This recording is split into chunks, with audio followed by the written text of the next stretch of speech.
Welcome back to another MSL Insights Explainer. So today we're tackling a question that is probably on the mind of almost every professional in the field, and that is, what comes next? Figuring out your career opportunities after you break into a medical science liaison role can honestly feel like a really nebulous, confusing topic. And that's mostly because every single pharmaceutical company handles it just a little bit differently. But today, we're going to clear the fog. We're going to map out your professional pathways and really break down the exact steps you can take to grow, lead, and strategize in your career. So let's get right into it. Now, before we get too far into the weeds, I want to be really clear about where this information is coming from. Everything we're discussing today represents the personal, professional opinions and real-world experiences of Savannah Parker, PharmD, MBA, BCPS, who is a practicing medical science liaison. We are tapping directly into her firsthand knowledge of navigating the pharmaceutical industry, and that's going to give us a super practical, realistic look at what your actual options are. Okay, let's dive into this map. Our agenda today covers 4 main areas. First, growing as an MSL. Second, navigating titles and pay. Third, field-based career moves. And finally, headquarters-based career moves. Starting off with Section 1, growing as an MSL, which is the internal progression track. Let's look at the most straightforward path, which is just growing straight up within your specific MSL role. If you're looking at a standard timeline, it usually goes something like this. On day 1, you're at the entry level. Now, this might simply be called Medical Science Liaison, or depending on the company, it could even be called Associate Director Medical Science Liaison, but really, it's just a title signaling your entry. Fast forward a bit, and right around that 3 to 5 year mark is usually when you'd see a promotion to Senior MSL. Of course, depending on your own experience and the company's specific preferences, this might happen a little earlier or a little later. And then, if you stay dedicated to this specific track, you'll eventually hit the 10+ year mark. This is where you reach the third and usually final layer, the Executive MSL. Now, a quick heads up, titles at this executive level vary wildly. You might see Principal MSL or Senior Director MSL, but the really crucial point to remember here is that this indicates the highest pure MSL level you can possibly reach.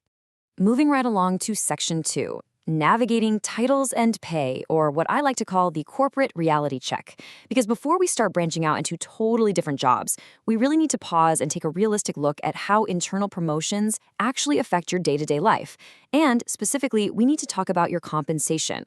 Now, what's genuinely fascinating here is the massive divide in how pharmaceutical companies structure their compensation for promotions. Honestly, it's a super confusing thing to navigate if you don't have a clear breakdown.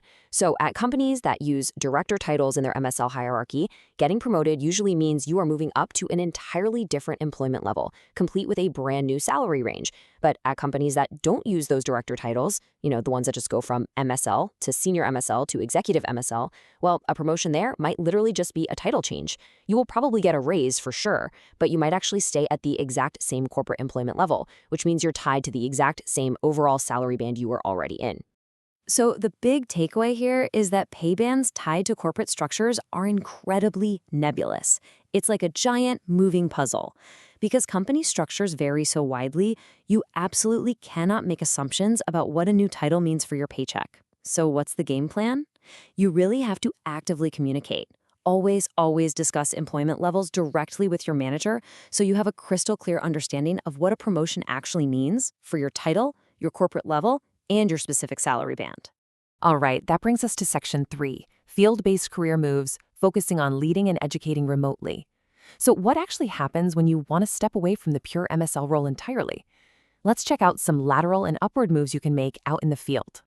To make sure we're on the same page, let's clearly define what we mean by field-based. Basically, these are remote positions.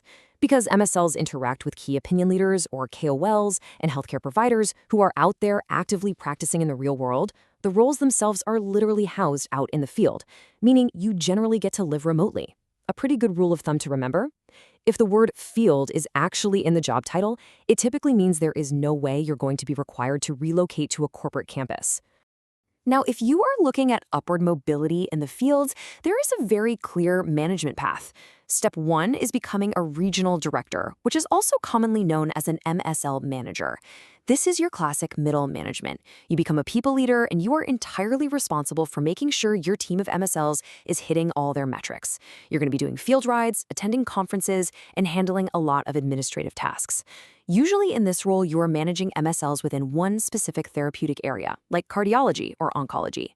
Then we step up to step 2, the national director. This is upper leadership.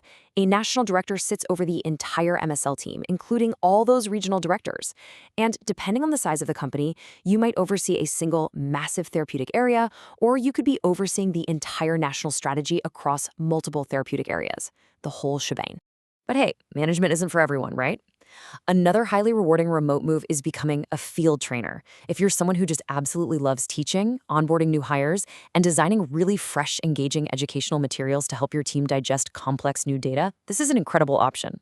Just a quick side note though, while these are traditionally remote roles, some companies are actually starting to pull training roles back to headquarters, so always double check the location when you're applying. There's another really strategic lateral move out there, the Medical Outcomes Liaison. Now, this brilliantly illustrates the difference in audiences. While an MSL is heavily focused on educating healthcare providers, a Medical Outcomes Liaison, or MOL, shifts gears and talks specifically to payers. As an MOL, you're setting up meetings with pharmacy benefit managers, insurance companies, and the folks in charge of formularies. It's very similar to an MSL role in its structure, but it requires a much stronger pharmacoeconomic background and a much sharper business acumen. Honestly, it's a phenomenal pivot if you want to stay in the field, but really want to shift who you're talking to every day.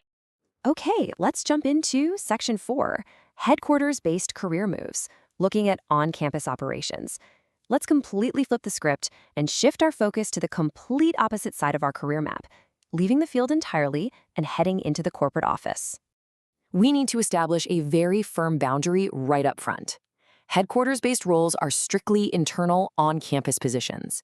They literally require you to physically come into the office, which means, generally speaking, you cannot live remotely in the field anymore.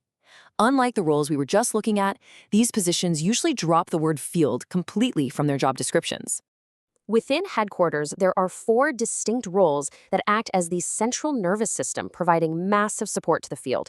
Let's quickly break them down. First up, the medical director. This role is absolutely crucial. They are the ones responsible for the internal strategy and the actual content creation for the field team. They decide exactly how the company's scientific info is going to be conveyed to HCPs. Next, we have global roles. If you are someone who loves international business, this is totally for you. You'll be working with team members all over the world to provide strategy and insights to specific country teams. Then there's medical information, or MedInfo. When Field's MSLs get hit with super complex questions they just can't answer on the spot, MedInfo steps in. They hunt down the answers and create standard response documents for the entire team. And finally, scientific communications, or SciComms. These professionals are basically running the show around major conferences and press releases. They manage the most critical data being released and make sure that everyone, from medical directors down to MedInfo, has exactly what they need to succeed. As we zoom back out and wrap up this map, I really want to remind you of a few key things.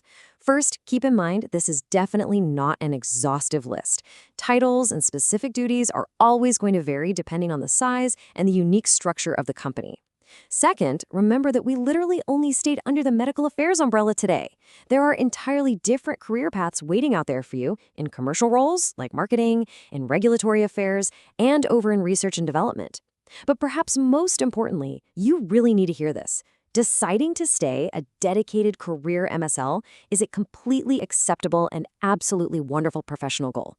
Just like we saw at the very beginning of our map, there is plenty of room for upward growth and for developing incredibly deep scientific expertise right where you are. So, as you process all these insights we've mapped out today, I want to leave you with a final provocative thought to help you chart your own course. What is your ultimate career goal? Are you driven to grow internally as a deeply specialized scientific expert? Do you have the itch to lead teams remotely in the field? Or are you aiming to strategize on a global scale at headquarters? The map is fully drawn, but the choice is entirely yours. Thanks so much for joining me on this explainer, and keep learning.